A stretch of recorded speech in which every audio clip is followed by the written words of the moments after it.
अवधूत चिंतन श्री गुरुदेव दत्त श्री स्वामी समर्थ. रिलीजियस काकू या आपल्या चॅनलवर तुमच्या मनापासून स्वागत करते आणि व्हिडिओला सुरुवात करते. मग आता 13 ऑगस्ट पासून श्रावण महिना चालू होत आहे आणि आपल्याला ह्या श्रावण महिन्यामध्ये आपल्याला हे प्रभावी व्रत असे करायचे आहे. आणि हे व्रत केल्याने आपली मोठ्यातली मोठी अडचण आहे, जे संकट आहे आपले ते सुद्धा निवारण होते आणि जी काही तुमची इच्छा असेल ती सुद्धा पूर्ण होते. असं हे प्रभावी व्रत आहे. तर हे व्रत कोणी पण करू शकतं घरामध्ये. असं म्हणजे जोडीने जरी तुम्ही पूजेला बसले तरी चालेल. तुम्ही मोठा मुलगा असेल तर मुलाला बसवू शकता, तुमच्या मिस्टरांना बसवू शकता. घरामध्ये कोणीही व्रत करू शकतं हे. आणि आपल्याला दर पौर्णिमेला जर केलं तर खूप चांगलं आहे. आणि ह्या श्रावण महिन्यामध्ये संकल्पयुक्त जर तुम्ही केले 5, 7, 11, 21 ते तुमच्या आवडीनुसार तुम्हाला करता येतील शक्य. त्यांनी आपल्याला साध्या सोप्या पद्धतीने आपल्याला घरची घरीच पूजा करायची आहे. तर अगदी साध्या सोप्या पद्धतीने घरची घरी पूजा कशी करायची हे आज आपण व्हिडिओमध्ये बघणार आहोत. तर व्हिडिओ शेवटपर्यंत नक्की बघा. तर बघा, हे असं सत्यनारायणचं हे प्रभावी व्रत आहे.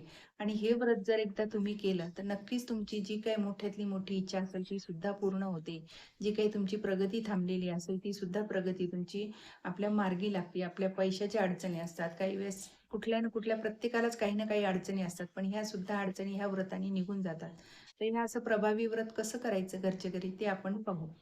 बघा, आपल्याला सत्यनारायण करायचं आहे.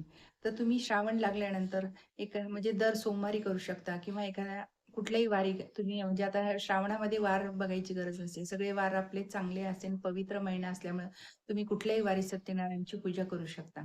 शक्यतो सगळेजण सोमवारी करतात. तर बघा, सोमवारी जेव्हा तुम्ही आता ही पूजा करणार आहेत, तेव्हा आपल्याला सत्यनारायण करताना आपल्याला केळीचे खांब लागणार आहेत. साहित्य म्हणजे आपल्याला पंचामृत लागणार आहे. कलश मांडायला नारळ लागणार आहे, विड्याची पानं आणि हळदी, कुंकू, फूल, अक्षदा, हार. कारण श्री विष्णूने आपल्याला हार घालायचा आहे, तर हार आपल्याला आणि हे असं छोटं आपल्या घरातलं हळदी, कुंकू, अक्षदा, गुलाल, धूप, दीप, अगरबत्ती आणि केळी वगैरे हे सगळं आपल्याला लागणार आहे साहित्य. तर बघा, प्रथम पहिले आपल्याला चौरंग घ्यायचा आहे. चौरंगाला आपल्याला 4 केळीचे म्हणजे 5 केळीचे खांब बांधायचे आहे. जर केळीचे खांब नसेल मिळाले तुम्हाला तर तुम्ही आंब्याचे डगळे सुद्धा बांधू शकता. आणि आंब्याचे डगळे बांधल्यानंतर त्यावर आपल्याला चौरंगावर लाल कपडा किंवा पिवळा कपडा अंथरायचा आहे. आणि त्यावर भगवान हरिविष्णूंचा, नारायणाचा फोटो ठेवायचा आहे. आणि त्यानंतर समोर आपल्याला तांब्या ठेवून त्या तांब्यावर आपल्याला म्हणजे कलश ठेवायचा आहे. आणि त्या कलशाच्या समोर आपल्याला फुलपात्र घेऊन त्या फुलपात्रात पाणी, 5 पानं, आंब्याची पानं किंवा विड्याची पानं टाकून त्यावर आपल्याला एक प्लेट ठेवायची आहे. प्लेटमध्ये तुम्ही तांदूळ, गहू जे काही ठेवायचे ते ठेवायचं आणि त्यामध्ये आपल्याला बाळकृष्णाची मूर्ती ठेवायची आहे. आणि समोर आपल्याला गणपती बाप्पा म्हणून आपल्याला एक सुपारी स्थापन करायची आहे. आणि आपल्याला शंख, घंटी हे सुद्धा आपल्याला उजव्या साईडला तुम्ही घंटी ठेवायची आहे, डाव्या साईडला शंख ठेवायचा आहे. ही सगळी पूजा मांडणी झाल्यानंतर आपल्याला पूजेला सुरुवात करायची आहे. जेव्हा तो आता आपण गणपती बाप्पाची मूर्ती म्हणजे सुपारी घेतली आहे, त्यावर आपल्याला पहिले ताम्हणामध्ये घेऊन अभिषेक करायचा आहे. आणि ते गणपतीचा अभिषेक झाल्यानंतर आपल्याला जे काही म्हणजे तुम्ही मंत्राला अभिषेक ठीक आहे, नाही तर मोबाईलवर लावून करू शकता. नाही तर आपलं साधं सोपं मंत्र ओम गण गणपतये नमः, ओम गण गणपतये नमः हा मंत्र म्हणून आपण अभिषेक करून ती सुपारी स्वच्छ पुसून आपल्याला परत तिथं स्थापन करायची आहे. गणपती बाप्पाची पूजा झाल्यानंतर आपल्याला बाळकृष्णाची म्हणजे आपल्याला सत्यनारायणची पूजा करायची. बाळकृष्णावर अभिषेक करून तर बाळकृष्णावर अभिषेक करताना ओम नमो भगवते वासुदेवाय, ओम नमो भगवते वासुदेवाय नमः, ओम नमो भगवते वासुदेवाय नमः. आपल्याला हा मंत्र म्हणून आपल्याला सगळं झाल्यानंतर आपल्याला परत बाळकृष्ण आपल्याला त्या प्लेटमध्ये तांदळामध्ये आपल्याला स्थापन करायचं आहे. आणि नंतर आपल्याला भगवान विष्णूंचा जो आपण फोटो ठेवलेला आहे त्याचा आपल्याला पूजा करायची. हळदी, कुंकू, अक्षदा आपल्याला हार घालायचा आहे आणि आपल्याला वस्त्रमाळ घालायचे आहेत. आपल्या गणपती बाप्पाला वस्त्रमाळ, बाळकृष्णाला आणि जे फोटो ठेवलाय आपण त्याला सुद्धा आपल्याला वस्त्रमाळ घालायची आहे. आणि ह्यानंतर आपल्याला सगळ्यांना हळदी, कुंकू, अक्षदा आणि नंतर फुल अर्पण करायचं आहे. मोठं आपलं हे असेल तर तुम्ही हार पण अर्पण करू शकता बाळकृष्णाला.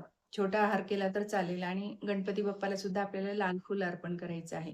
आणि गुलाल हे ते सगळ्यांना हे करायचं आहे आणि धूप दीप ओवाळायचं आहे. जेव्हा तुम्ही हे करताल, धूप दीप अगरबत्ती ओवाळताय, तेव्हा तुम्हाला मनातल्या मनात आपली जी काही इच्छा असेल ती आपली बोलायची आहे.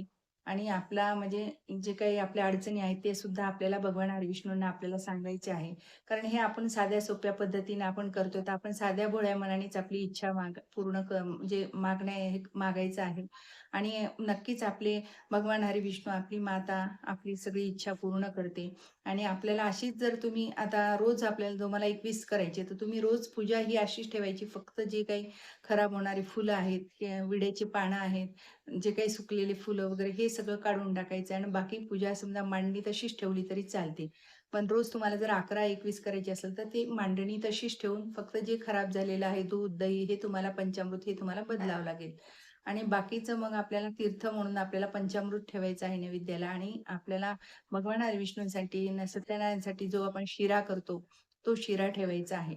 आणि समोर आपल्याला ते ठेवल्यानंतर त्यांना नैवेद्य दाखवून अर्पण करायचं आहे आणि आरती करायची आहे.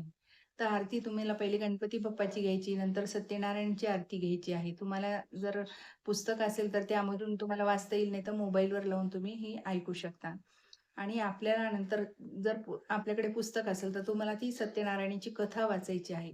कथा तुम्ही मोबाईलवरही आजकाल मिळून जाईल. तुम्हाला पुस्तक जर नसेल, तर मोबाईलवर लावून तुम्ही ऐकायची आहे कथा.